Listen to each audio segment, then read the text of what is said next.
All right, everybody, we'll get started here. It's 11 o'clock, and I'm sick of standing up here with a bright orange shirt on. So I did get this shirt printed up yesterday, and it says that your vendors are terrible.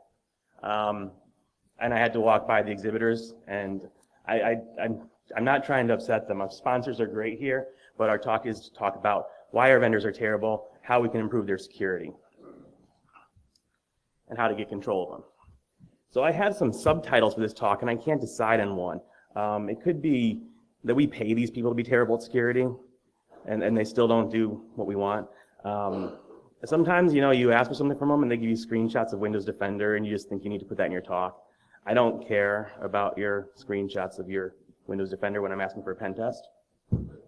And I give them a security questionnaire, and they complain about it. I will take bourbon in lieu of them answering that questionnaire. Because that questionnaire is usually not that useful. And then, when something comes up, we have to talk about their Russian operations, because that's a whole nother ballgame. So vendors are unique. Each one is a child. And we're going to talk about that a little bit. So first, the brief about me. I'm Dan. I have been in IT and security for over 20 years. And I used to make cool things, but now I'm mostly GRC, policy, compliance stuff, and I do a lot on third-party risk management. I've been doing this in depth for 4 years, and a little bit longer before that when I didn't really know what I was doing. So the examples in this that I go through, I'm not going to name names, and I just want you to know that I do work at a regional bank that is not sponsoring this presentation, but the examples are not all from our bank. I got other comments and questionnaires from friends and other people that have their vendors. So don't think that all these are my terrible vendors. Some maybe, but I wanted to talk about this, my bird friend here. This is a bird that was on my porch. He's a really cool bird, and he was trying to make a nest on my security camera. And I really didn't appreciate him making a nest on my security camera. It's not a Nest Cam. And he was making a huge mess. He was making a mess there. So I had to take down the nest. There were no eggs in it. I checked for that first. I did take down the nest. And then he just kept coming back and he started building it up again with more mud. I'm like, why are you doing this? You need to not build a nest on my security camera. It's a bad place to build. Go build it in a tree somewhere. Trees are more secure. Trees are where you should be, bird. That's where you live. But he disagreed. So he kept trying to come back, and finally I didn't take down that security camera, clean it all up, and they were just upset. Him and his friend, they were just flying around. They didn't know what to do. They're sitting by my gutter. I'm like, go to a tree, go find a nice, safe tree. So then I was out of town, and there were some storms back home, and my tree got knocked over in the storms. And I felt really bad, because I was telling this bird, go in the tree, that's where you belong, and now I think this bird is dead. Now, I feel bad, he's out there, and I don't know what to do. But he is exercising good risk management because he did not build his nest in that tree. He built it on my downspout. So I was absolutely fine with that. And, I'm happy that it all worked out in the end, and my bird friend was okay, and they had a nice little nest of eggs. And I think the nest is still there, but the eggs are, the birds are gone until next year. Just not in the tree. Tree's gone too, so we need to look outside of our nest. We need to look outside of our network. We need to look at everywhere else that our information is going. So that bird knew that there was an issue with building a nest in a tree, and we know that we don't have all our data inside our network anymore. It's going to many, many different vendors out there. So on your network, though, I'm sure you have brilliant employees that know never to click on a phishing link. They are absolutely flawless. You have impenetrable external controls that nobody can get in there under any circumstances. And you have a pristine environment where everything is patched and logged and tracked. And that is your network, and you guys are great at it. But it doesn't help when you give all your most sensitive information to Tito's law firm. Now, this is the first image that came up when I was searching for shady lawyers. I am not saying that Tito is a shady lawyer. Tito, it looks like a good guy, and his dogs trust him, so I trust him. And he is, he's a personal injury lawyer, so probably not someone I would usually work with. But at the same time, I'm going to use him as an example. And, let's just say that our company has been doing business with Tito for the last 20 years. Now, we trusted Tito, 20 years ago, he kept all our files in a paper fireproof cabinet. It was all offline. It was nice and good. But Tito is not stuck in the past. He's gone digital. So he backs up his files regularly to Dropbox. He is a smart assistant who set up a website for him, a nice WordPress site. Hasn't been patched in a couple of years. He uploads his case information to an Amazon S3 bucket that his assistant set up for him. It's not secured. He doesn't know any better. So it's just an open bucket. And this is not uncommon for a lot of legal firms. They're small companies with just a few people that are doing these things, and they don't have technology controls or security controls. They don't even have IT staff often. They don't have patch systems. They are dealing in a paper world electronically. And I'm not saying that about all law firms. There are some that have moved on, and there are larger ones that do great work. But there are a lot of small lawyers out there. So, they're increasingly becoming a target. But I mean, this is all fine, right? So last June, I have one example on here, and it was saying that China has stole sensitive information related to naval warfare from computers at a Navy contractor.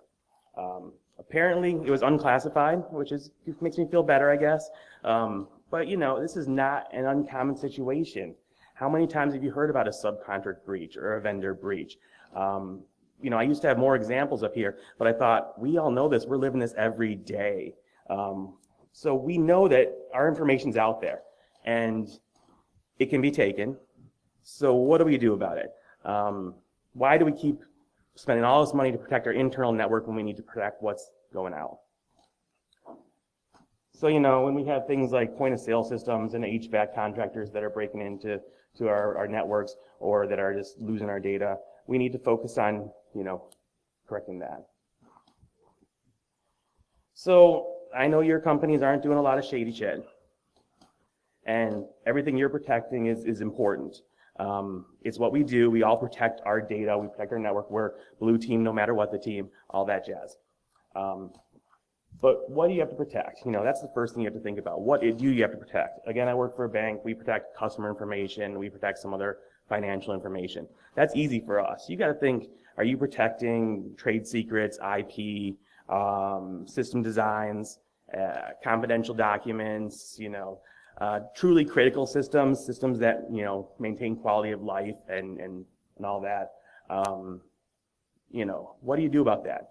Most people, most places, they're giving it to their vendors. They're outsourcing large chunks of that. And then you have to say, okay, now we've given that information out, and we outsource the work, but we can't outsource the risk. So what do we do if it's breached? What do we do if it's breached? I don't know. Supposed to have more on that slide. But anyway, what do we do if it's breached? Are you okay with it? Is your boss okay with it? Is the CEO okay with it? Are your regulators okay with it? Generally, they're not. They're not going to be happy if an external vendor is breached. They're going to hold whoever is responsible for security to the fire, and they're going to come to you and say, "How did this happen?" So it's our job to fix it, and what can we kind of do? Well, we get into regulations first, because this is a bill and a regulation, and the bill is so young and naive, and the regulation is telling him how it really works. But there are so many regulations in every industry. Most of us are regulated by something.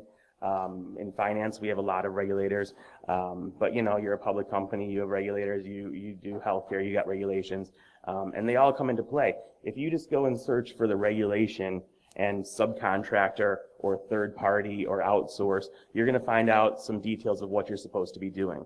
And the regulators are very basic usually in what they're saying. They don't give you a lot of information, but it's all pretty much the same thing.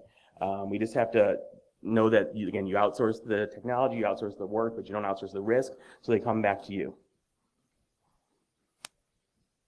So let's try to get it under control. And this is where we're starting. When you figure out what you're protecting, as we talked about before, and which vendors have access to that. So first off, do you have any vendors that have remote access into your network? Of course not. No one would do that. That's stupid. Well, if you do, maybe that's the first place to start. Say who has access to your network that doesn't work for you, and they're the highest risk, so go after them. If you have that, identify what technical controls are in place to keep those vendors secured and maybe keep their information segmented. Next, you want to take all the data leaving out of your network. So, use your systems and tools to identify anything that's going outbound and log that, categorize it in some way. It doesn't have to be anything fancy. You can just put it in a spreadsheet for now if you don't have a system that would manage this. You just have to start cataloging it, and then we can start classifying the risk. Then after that, you've got everything you know what's going out, you know your critical vendors. Now you have to find out what you don't know, because there are going to be more vendors that you don't know about. The money is where the vendors are. They want that. So you go talk to your finance people, your accounting people, and you say, who do we have recurring payments with? Is there anyone that we've sent more than $500 to? And then you look into it. Maybe you can even classify it by how much we're paying them. So we're paying them more money. They're probably more important. Hopefully, I hope we're not paying them $100 and giving them 30 million records. That increases the risk there. But it's a way to start looking at what you have. So you can find all these vendors by just digging into it. When you get them, you might not know what they do, but that's when you use Google. You just look them up. You say, okay, what do they do? Oh, they're just cleaning services. Well, they do come on site and they route through our garbage. But maybe they're just printing marketing materials, and I really don't care if that gets out to the public because that's where we want it to go. Now, when you have this, you'll find something new on your list. Your list might be getting into the tens, hundreds, or thousands of vendors by now, and you're starting to feel overwhelmed. But you got to kind of categorize it after that. So you combine all your wonderful lists, and again, we're working in Excel. It's probably not the best thing in the long run, but if you don't have a program right now, this is where you go. You say, okay, maybe these are tech services, these are internal software, these are data sharing. We're actually sending a data file out. Maybe facilities goes back to those cleaning crews. We have administrative support. That could be your auditors and your finance people and your tax preparation and stuff like that. You have on-site vendors that come on site and work with you, contractors, stuff like that. You have to kind of decide these categories for yourself. These are some good ones to start with. But you take that and you kind of work through it. Now, the nice thing about this, if you're in InfoSec, this talk is tailored around InfoSec. There are other aspects of vendor risk. If you're in InfoSec, we are kind of naturally curious, and we like to dig into things. And maybe you're not thinking about digging into this like you would be thinking about digging into a system, but it's the same thing. Your corporate structure is just a system you can hack. So you have to see what goes where, how it works, how things connect and interchange. So when you dig into it, you can kind of figure out what's working and make that educated guess of what's important. And then you get into the boring stuff, but you need it, is the policy. So you're starting up a program, we'll say here, and you may need or want this policy, and the policy needs to cover what you're trying to do, why you're trying to do it, and who's accountable for it. And you need to have somebody accountable for it. If you're just trying to start something in your company that on a small scale that is saying, I'm going to review these vendors, you're not going to have support and you're not going to have power. So when I started doing this, we had a really good third-party risk management program in general. We reviewed vendors really well up front when they came in. The ongoing reviews were maybe a bit lacking.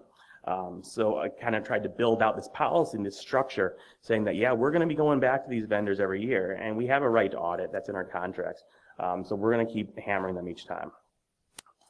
So there's always and the thing about third-party risk and vendor risk, there's always something more you can do. You can start with one section and just look at a questionnaire, and then you can say, I want to go into penetration tests, I want to go into on-site tests, I want to go farther than that.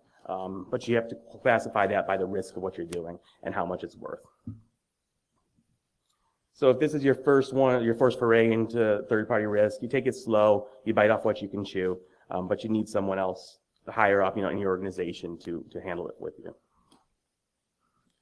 So when you get your policy, it's all nice and tidy. You need to have procedures. The procedures say what you're doing. So we're going to be testing security controls of our vendors, and some of them are going to be fine with it. Those are the good vendors. They'll give you a packet of information. They're happy to answer any of your questions. And then most vendors are not happy about this. They don't want to answer your questions unless, you're signing a contract. They will fight you tooth and nail and say, I won't give you that penetration test. I'm not going to give you anything. It's really not uncommon, unfortunately. I love the good vendors, and I spend most of my time with the rest. This is hopefully where your contracts come in. And I didn't say contracts because I had to do the PPP alliteration, because that's just me. I work with a lot of lawyers, and they keep saying papers, everything. I literally work with like 6 lawyers on a regular basis in different areas, and my boss is one. So it's always very interesting and educational for someone who has none of that background. But you should have contract language in your vendor contracts holding them to some sort of standard. The ideal standard is their security needs to be at least the level of your internal security. So then you define what your internal security is, and they have to meet that or exceed it. That way, if something changes internally, you just call them the same thing. You say, hey, we need to do this new thing now. You need to do it too. You need to get a right to audit. So a right to audit allows you to do these questionnaires, and when they come back and say, I'm not going to give that to you, you pull out that right to audit in the contract and say, you have to, or you're in breach of contract. So you can leverage that to get a response. And you need the vendors to notify you in contract whether they outsource your data to a fourth party or if they themselves are breached. We don't want them going to our customers and saying, we're going to notify the customers or notify these other places ahead of time. We want it to come back through us first. So work with your business folks who might own those vendor relationships. Work with your legal teams to get that in there. And it should, if it's not already in contracts, put in any revised contract going forward, and that'll get you going in the future. If you can't do this, you say, I'm just down here and I need someone up here, you need to champion that. And if they don't want to do it, you get them to sign a risk acceptance document. You say, this is all the things that can go wrong when I give this information to this vendor. I'm telling you, I can't do anything about it. These are the things that I can't control. And then they sign off on it. If they know what they're doing and they care, they won't sign that. They'll just give you the power to do it right. If they sign it and they're breached, well, then you can hold up that document and hopefully not get fired. But they're usually more willing to help when you got to put your name on the line. So you talk to them about the risks and you get that to go. Finally, we're done with all this paperwork and it's time to dig up some dirt. So we have a policy and we have procedures and we have soundness, safety and security and soundness, but we need to start working now. So everyone in this room is now an auditor. Congratulations. So you look at your list of vendors and you start breaking them out by risk, and you say, who gives us the biggest heartburn? You take that top 10% and you start working with them. And you say, what do they do for us? Are they an ASP? What type of information do they collect? Where do they store it? Who hosts them? And where does it go? Get a data map of where your data goes outside of your environment. I'm not saying a diagram doesn't need to be overly technical. You just need to say it goes to this region, it goes to AWS, it goes to China, it goes to Russia, it comes back into your network, and it's all corrupted. You just need to know where it goes. So we're going to use that information then to kind of determine what to ask from the vendor. The first thing to ask are questionnaires. Questionnaires are easy for us. They're really terrible for the vendors. These are a few different questionnaires that are out there. The Cloud Security Alliance, the Shared Assessments, SIG. Vendor Security Alliance is a different one. And that the Google VSAC, I don't know if that's really moving much lately. But the other 3 are really good and big and complicated questionnaires. And some of them, like the Cloud Security Alliance, if you're working with a vendor that's part of that, they'll already have their questionnaire filled out. If you're working with a vendor that is in financial systems like that, or a bunch of other industries, they may already have a shared assessment SIG filled out. These things vary from a few hundred questions to thousands of questions. But it's good to take some of these and then bring them back to your environment. I always do recommend using a standard questionnaire, because if you build out your own questionnaire, which you can do, it becomes a management nightmare. These things are updated regularly. You just send it out. Maybe 80% of the questions you don't really care about, but you got to find those ones that you do. So you get those back. You can scope them down for the vendors if you want to be nice, but again, you're paying these people. I don't usually try to be too nice.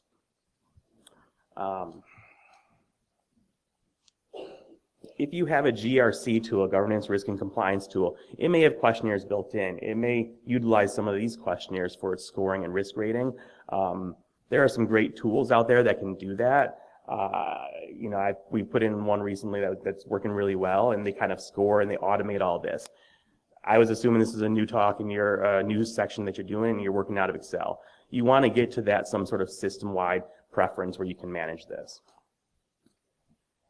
When you do have something like a GRC tool, make sure it's updated, because if you are not updating it regularly and it doesn't have updated questionnaires, you could be asking for something from 2007, and it seems like a lot has changed in technology since 2007.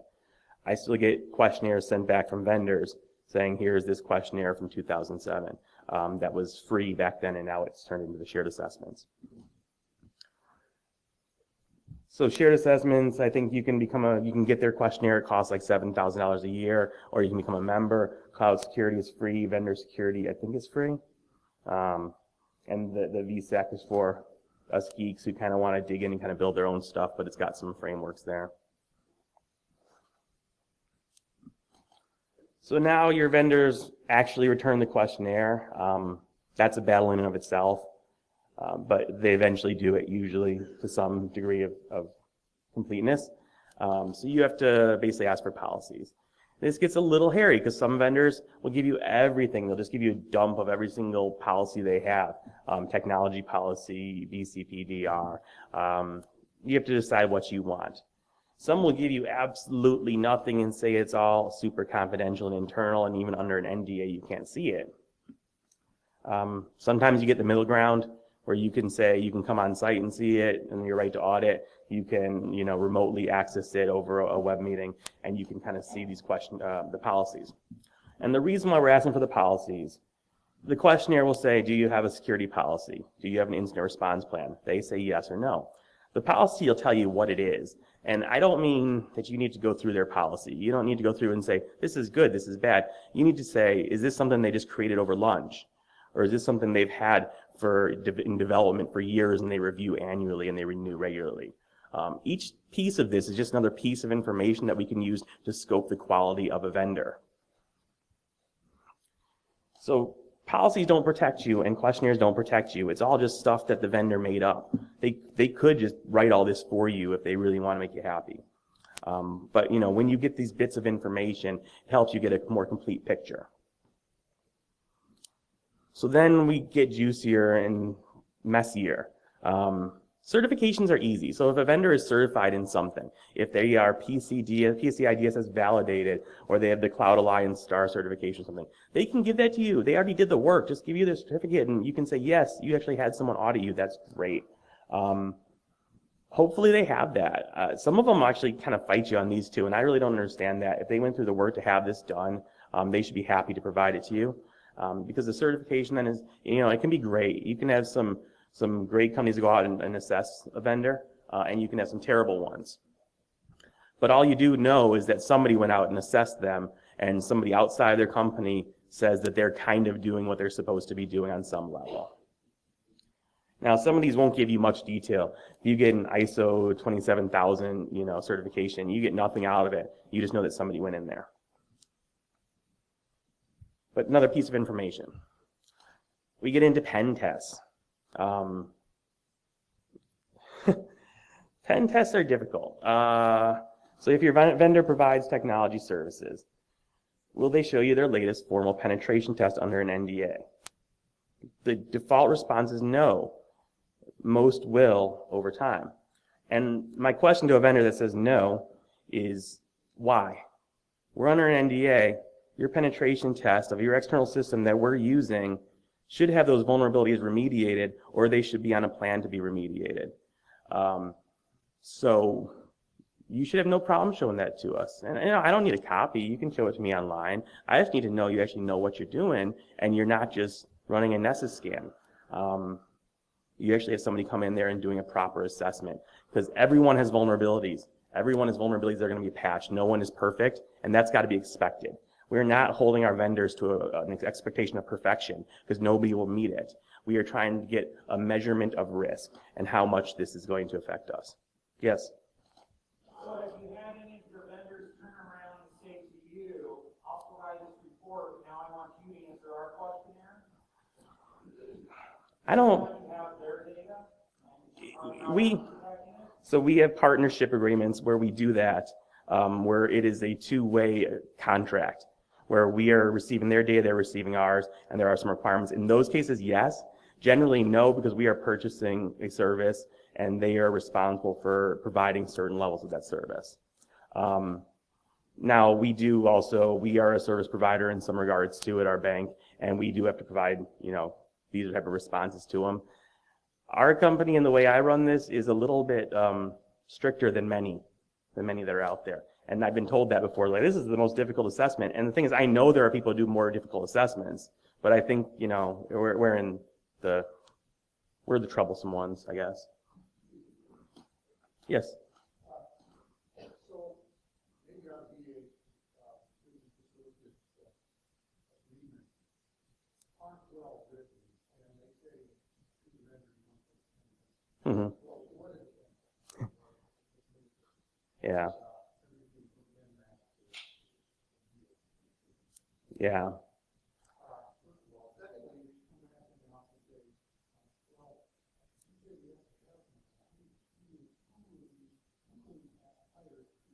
Mm-hmm.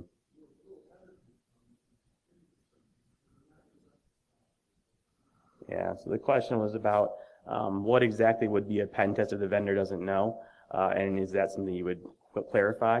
And also, when the vendor doesn't know what they're doing, who does it, right? So when you're in security, you can kind of get an idea of what a pen test is. You know the difference, but it's kind of hard to explain to a vendor.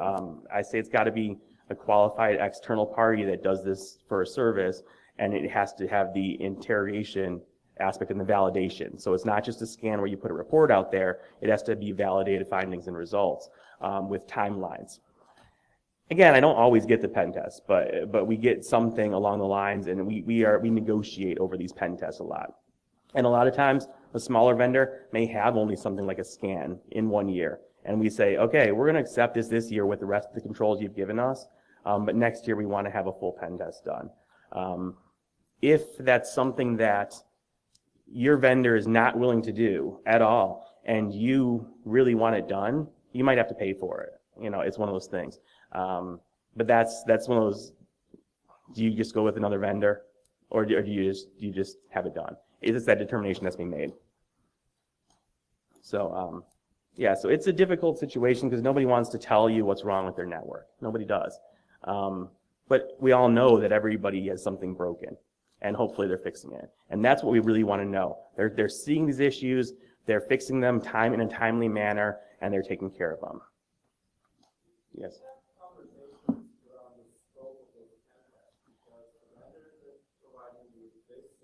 Mm-hmm.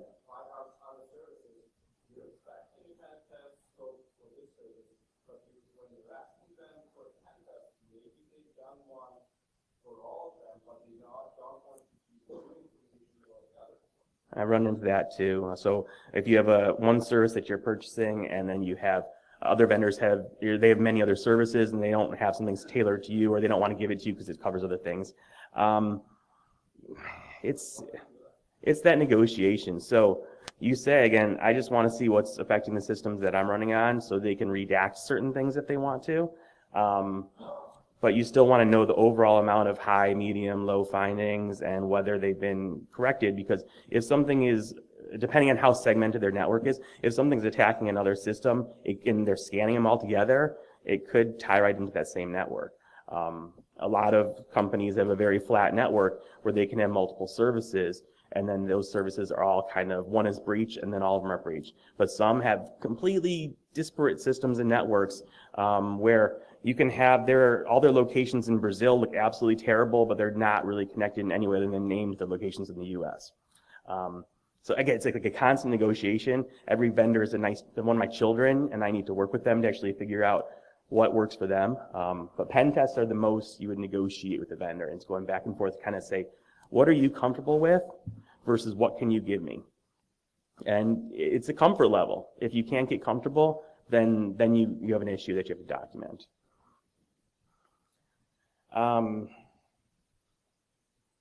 Well, I think I covered everything on my pen test slide for the most part. So that's cool. Good discussion. Then we get into outside audits. The SOC 2 Type 2 is in the U.S. It's kind of a standard audit for services. There are other SOC types also. This is what we usually request, and we get various copies of it that could be good or bad. So this is an external audit report. It will usually say what services are provided, what type of information is being handled, and what the requirements are on us as a business to maintain security controls. So we go through this and we make sure first that the opinion of the auditor isn't qualified. That means the auditor is generally okay with what's going on. The auditor will then note exceptions to their test controls, their test processes. Each exception should have a management response. Usually you don't find a lot wrong because people don't want to give you a SOC report if there's a lot wrong. They pay good money for them, and they want to look reputable. That's kind of what this is. The SOC is actually made for, the SOC 2 is made for internal use, but everyone will give it to you for the most part if you ask, for the most part. You got to make sure it's again within scope of your engagement, because there are many companies out there that'll do a SOC 2 for one of their services, but not for the one you're using, and they might try to pass it off on you. There's also plenty of companies out there that say use cloud providers, and they'll try to pass off a rack space SOC 2 to you because they didn't do one themselves. And that's great. Your data center is secure, but what about everything you're doing to maintain that platform? They don't have that process in place, so you need to work on that. Now, sometimes you get a report, a SOC report, where the vendor argues with the auditor inside the report. And that is the most asinine thing I've ever seen in my life. You paid good money for this to give to your customers, and you're basically calling out the auditor and saying they're an idiot in the report that you paid them to do. So I just get some popcorn and throw up the papers and say, this is a good time, I'll just read it. But there are other sources of information we can also go out to. So this gets a little bit into open source intelligence. How can we look at what a vendor does for us without doing a pen test on them, without actually getting their information? And there's things like, well, you can do Google searches on their reputation. You can do LexisNexis lookups and stuff like that. You can find breaches. You can look into where they have locations and if they've had recent data breaches. You can see where they have IP space. That kind of helps you manage their network. You have these tools out here like these, and they are tailored for vendor risk management. They are, we call them scorecards. They're like credit reports for vendors. They're generally decent. Everyone has tons of false positives, but they're for comparing one vendor to the next, they're kind of useful. They're useful in that regard because you can kind of get a gauge of whether this vendor is good or bad versus everyone else in their industry. But there are false positives on there, and you don't take it as gospel. It's not a straight up validated pen test report, but it's something that they do by going out there and scanning external networks and just checking for certain vulnerabilities and missing patches on a regular basis. So everyone's probably getting scanned by these things, and you see how it shows up. So you take these tools, you take that open source intelligence, those Google searches, the breaches, and you put it all into context of what this vendor does for you. I mean, hopefully they don't have much showing up, and they're a good sized vendor. They don't have many vulnerabilities on here. Their pen test looks clean. They haven't had any data breaches in the news. They haven't had any internal service issues. They answered their questionnaire right, and it's nice and clean. You can wash your hands and go. If not, you got to figure out what to do in the future. So ideally, in the future, we want to get to a continuous monitoring state in third-party risk management. We want to get to the point where we can just have our vendors out there and we get an alert saying there's a new breach of this vendor, there's a new risk here that has to be handled. A lot of companies are working towards that, but it's not really there yet. There are some platforms that do that, but again, kind of early stages. We also want to get to the point where we can really share assessments. So there are those standardized assessments. They're pretty much Excel questionnaires. But there are new third-party risk management platforms that obviously take those in and digest them. And there are some that are out there that can then share that questionnaire with other companies. So that is a risk for our vendors as a service provider, because they need to know who that's shared with. And that is a big concern and a discussion in this space.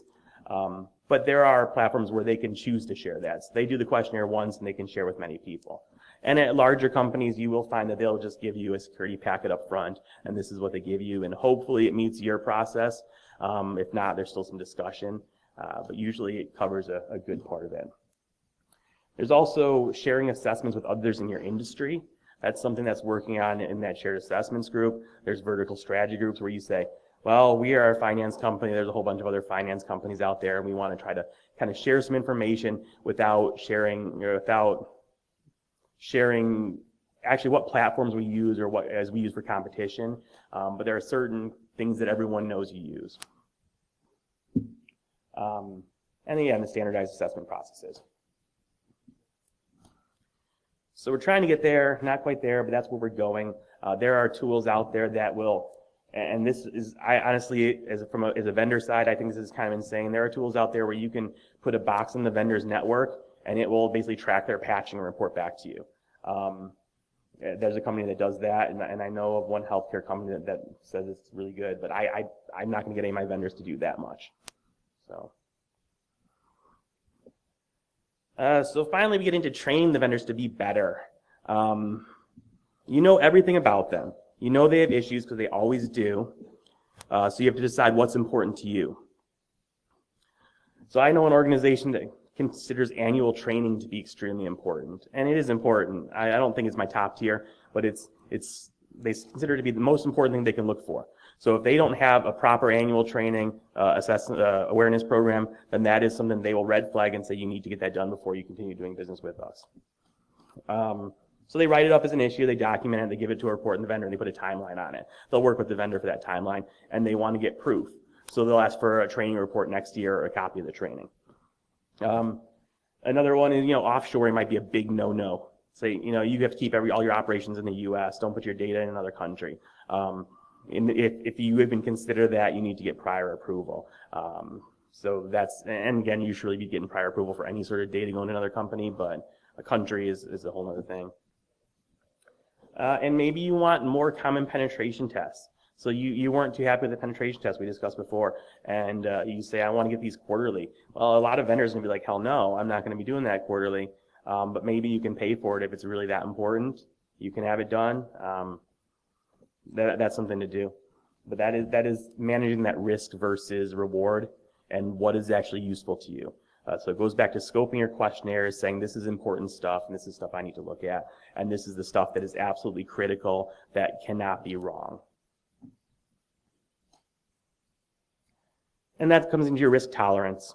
So you document the issues. I mean, there are questions, and you have to answer them. But you document the issues, you weigh the pros and cons of the vendor. And can you justify continuing doing business with this vendor? That's the question. Usually it's yes. You got them in there in the first place. They don't usually go downhill that bad. Maybe somebody brought them in off the side of your desk and outside of their desk, and they are kind of bad. And you say, I just really can't do this. So at that point, you hope you have the purse strings, and you can say, we're not paying this vendor until they correct it, or we have to find a new vendor. I mean, you can still ask nicely. You can put timelines on things, but you basically need to work with your internal stakeholders to hold them accountable. If they don't follow up with those timelines, then you escalate again, and if that vendor is breached, you make sure that the business unit accepted that risk. So somebody might say, I still want to keep doing business with this company, that they're doing a service for us that we can't get elsewhere. I know they're not going to provide any answers to our vendor questions, but we really need to use them. So all those risks are documented and signed off on as a business risk that you are now accepting in your business. Because everything in business is about risk. We can only control what we control. There's a certain amount of risk in anything we do. So then you get the call. You say, hey, this is Dave from finance, and our accountant just called and said a hacker put Handsome Bear on our server, and payroll is missing. Can you call him? And Handsome Bear ransomware, I don't know. It was weird. But that's the start of a bad day. So you pick out the good news. First, they called you, and they probably did it in a relatively timely manner. So that's something. Sometimes you might not get notice for days or weeks or months if there's a vendor breach, and that notice can sometimes be in the form of a generic letter sent through a salesperson to kind of manage the risk. And the rep doesn't have any idea what's going on, so you need to get to the real issue. So, there are all sorts of issues where you might have this vendor breach. And you have, things where you have a vendor out there that uses an unsecured S3 bucket, like the legal firm. Or a law firm that puts all your data in a cloud provider that you knew nothing about because they don't feel comfortable having on their very insecure network. Maybe you get ransomware on a vendor managed server. It's something that can happen. Or the vendor gets malware and then they notify you, pretty much immediately, but don't answer any of the questions or any of your follow-up questions for days or weeks until you can get that final report. You could have a technology vendor that just gets breached in the news. You hear about it in the news and you're like, does this affect me? They may say yes, they may say no, but you really need to get something in writing. And when it's something important, an important vendor like that, you need to get up to like the CISO level or close to it to actually have that conversation.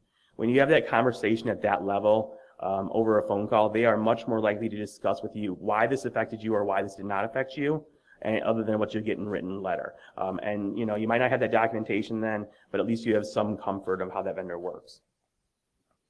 I was talking with a buddy and he was telling me about how they got notice from a regulator that a fourth party that had their data was breached, and now the regulator has to audit them regularly. And you don't want to hear that from a regulator. You want to hear it from your vendor. You don't want to get it 2 levels down, because now that regulator wants to know everything you did to protect it when it's going out. So all of these breaches, there's the big ones in the news and everyone knows about them. Sometimes there's not a lot that affects you in those. If a credit reporting agency is breached and it affects everyone, maybe that doesn't hit you on a personal level because they kind of handle it. But on the opposite side, if your small vendor is breached, then you become the big name and they have to come after you. So sometimes you have to make an example of the vendor. And so first I assume that your incident response plan covered a breach at a third party. If it didn't, put it in there. Activate your plan, notify internal stakeholders, and basically reach out to the company and say, I want timely updates under our contract. And I mentioned speaking to the CISO, note the timing on this. If this is an active breach that just happened and it affects many, many customers, they got work to do. So you gotta give them some leeway there. But for that follow-up call, when things are kind of maintained, they should be able to do that for you. And again, if necessary, withhold payment. A breach in their service is a breach of contract generally.